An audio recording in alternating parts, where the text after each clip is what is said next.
ஏழு தலைமுறைகள் என்னும் புதினம் ஏ.ஜி. எத்திராஜுலு எழுதிய தமிழ் புதினம்.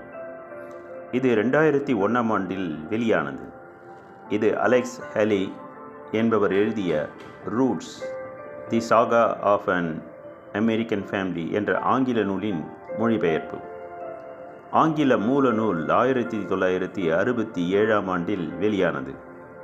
இது அமெரிக்காவில் வாழும் ஆப்பிரிக்க இன இளைஞனது பரம்பரை பற்றிய கதை. உங்களுக்காக 7 தலைமுறைகள் நாவல். மொத்தமுள்ள 54 அத்தியாயங்களில் 38வது அத்தியாயம். மாசா, எனக்கு பிரசவ நேரம் நெருங்கிவிட்டது. அதுக்கு என்ன செய்யணுங்கிற? உடம்புக்கு சுகமில்லைன்னு வேலைக்கு வராமல் இருக்காதே என்றான் டாம்லே கடுமையாக.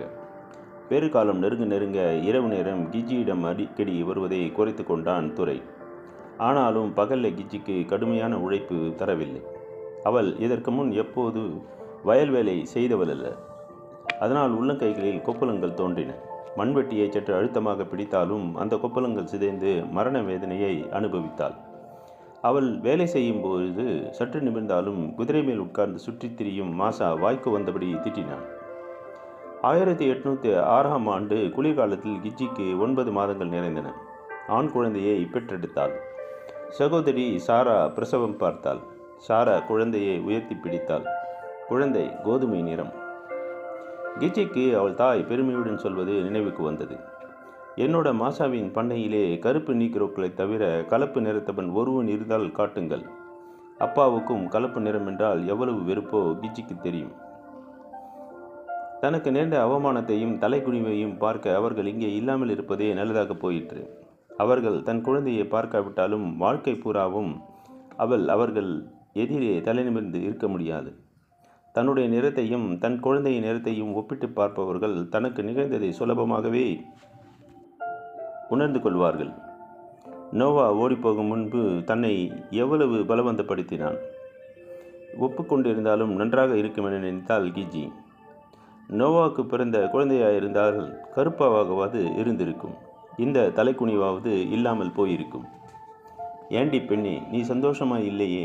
பாரேன், உன் குழந்தை எவ்வளவு அழகாக இருக்கானே என்றாள் மலிஜி. கிஜியின் உள்ளத்து வேதனை மலிஜிக்கு புரிந்துவிட்டது.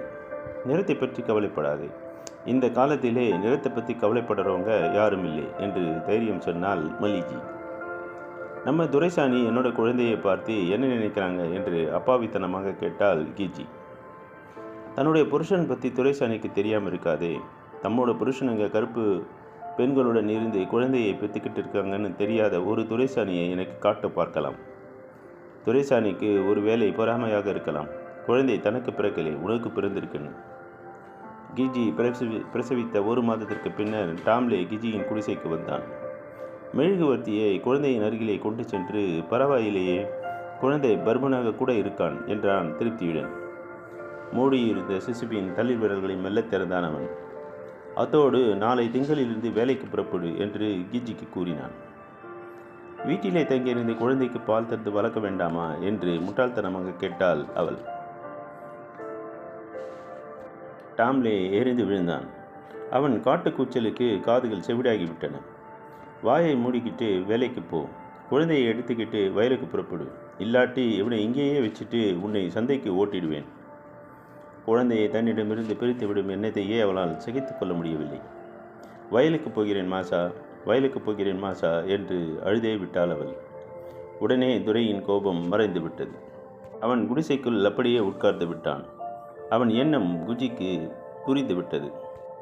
அவன் உடைகளை அணிந்து செல்லும் பொழுது இவனை கூப்பிட ஏதாவது ஒரு பெயர் வேண்டுமில்லையா என்று குழந்தையை பார்த்து ஏதோ ஞாபகம் வந்தவன் போல் இவனை ஜார்ஜின்னு அழை.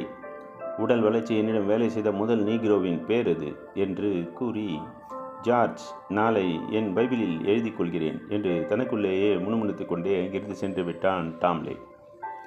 அவன் போய்விட்டதும் கிஜி சுத்தப்படுத்தி கொண்டு குழந்தையின் பக்கத்தில் படுத்து கொண்டாள். குண்டா என்றோ கிண்டா என்றோ அழைத்தால் எவ்வளவு நல்லா இருக்கும் என்று அவள் எண்ணினாள். ஆனால் அதை கேட்டு துரை எவ்வாறு சீறி விழுவாரோ என பயந்தாள். அவள் தன் தந்தைக்கு பெயர் சூட்டும் விஷயத்தில் எத்தனை பிடிவாதம்! ஆப்பிரிக்காவில் ஆண் குழந்தைக்கு பெயர் சூட்டுவது என்பது எவ்வளவு முக்கியத்துவம் வாய்ந்தது என்பதை எத்தனை தடவை சொல்லியிருக்கிறார். இந்த வெள்ளைக்காரர்கள் என்றால் அப்பாவுக்கு ஏன் அத்தனை வெறுப்பு என்று அன்று கீஜிக்கு புரியவே இல்லை. தாய் அவளிடம் அடிக்கடி சொல்வாள், நீக்ரோக்களின் வாழ்க்கை எவ்வளவு பயங்கரமானதோ உனக்கு தெரியாதம்மா, நீ அதிர்ஷ்டக்காரி, கடவுள் கிருபையால் அந்த வாழ்க்கை உனக்கு தெரியாமலேயே இருக்கட்டும்.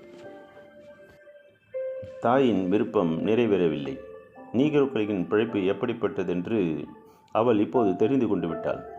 கருப்பர்களின் வாழ்க்கையை வெள்ளையர்கள் எவ்வளவு வேதனைமயமாக்கி விட்டார்கள் என்பதற்கு எல்லையே இல்லை. தாங்கள் யார் என்பதையே தெரிந்து கொள்ள விடாமல், அவர்களை பரிபூரண மனிதர்களாக வாழ விடாமல் அடக்கிவிட்டதுதான் வெள்ளையர்கள் செய்த மாபெரும் கொடூர செயல் என்று குண்டா எப்போதுமே கூறிக்கொண்டிருப்பான். தன் குழந்தை ஈனப்பிறவியே ஆகட்டும், அவனது நிறம் கலப்பு நிறமே ஆகட்டும், துரை அவனுக்கு எந்த பெயராவது வைத்துக் கொள்ளட்டும், தான் மட்டும் அவனை ஓர் ஆப்பிரிக்கன் பேரனாகவே கருதுவேன் என்று மனதில் உறுதி செய்து கொண்டு தூங்கி போனாள் கீஜி. 7 தலைமுறைகள் நாவல் தொடரும்.